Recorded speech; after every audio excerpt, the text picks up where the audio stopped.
Hello, ഇന്ന് ഞാനിവിടെ ഉണ്ടാക്കാൻ പോകുന്നത് കുട്ടിപ്പഴംപൊരിയാണ്. നമ്മൾ പഴംപൊരി ഉണ്ടാക്കാറുണ്ട്, പക്ഷേ ഇതെന്ന് പറഞ്ഞാൽ പരമാവധി എത്ര നൈസാക്കി മുറിക്കാൻ പറ്റുമോ അത്രയും നൈസാക്കിയിട്ട് മുറിച്ചിട്ട് നമ്മുടെ പഴംപൊരി മാവ് ഉണ്ടല്ലോ, മൈദ, തുണ്ടരിപ്പൊടി, ഉപ്പ്, പഞ്ചസാര, മഞ്ഞൾപ്പൊടി, ഇതേമാതിരി നമ്മൾ വേറെ കളറ് ഒന്നും ചേർക്കണ്ട, മക്കൾക്ക് വേണ്ടിയിട്ടല്ലേ ഉണ്ടാക്കണത്.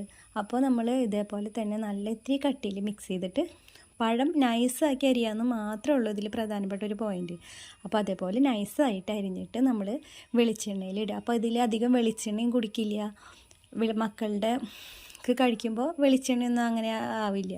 അത് നല്ല ഇതിൽ നമുക്ക് മൊരിഞ്ഞും കിട്ടും, പെട്ടെന്ന് വെന്തും കിട്ടും. കുറച്ച് വെളിച്ചെണ്ണ നമ്മൾ എടുക്കേണ്ട ആവശ്യമുള്ളൂ. അപ്പോൾ ഇതേപോലെ നമുക്ക് നല്ല ടേസ്റ്റോട് കൂടിയിട്ട് കുഞ്ഞു കുഞ്ഞ് ഐറ്റംസുകൾ നമ്മുടെ മക്കൾ സ്കൂൾ വിട്ട് വരുമ്പോൾ ഉണ്ടാക്കാൻ പറ്റിയ കുഞ്ഞു കുഞ്ഞു ഐറ്റംസുകളായിട്ട് ഇനിയും ഞാൻ വരും. അപ്പോൾ നിങ്ങളെല്ലാവരും ട്രൈ ചെയ്യുക. ഇതൊരു പ്രത്യേക സ്വാദാണ് കേട്ടോ. ഈ കട്ടി ഉണ്ടാവില്ല, പഴം കുട്ടികൾക്ക് ഇങ്ങനെ കട്ടിയിൽ കടിക്കുമ്പോഴൊന്നും അത്ര ഇഷ്ടപ്പെടില്ല. അപ്പോൾ ഇത് നൈസായിട്ട് അതിൻ്റെ ഉള്ളിൽ ഉണ്ടാവുള്ളൂ, അപ്പോൾ അവർ അത് കടിച്ച് തിന്നുകയും ചെയ്യും. അപ്പോൾ എല്ലാവരും ഒന്ന് ട്രൈ ചെയ്തു.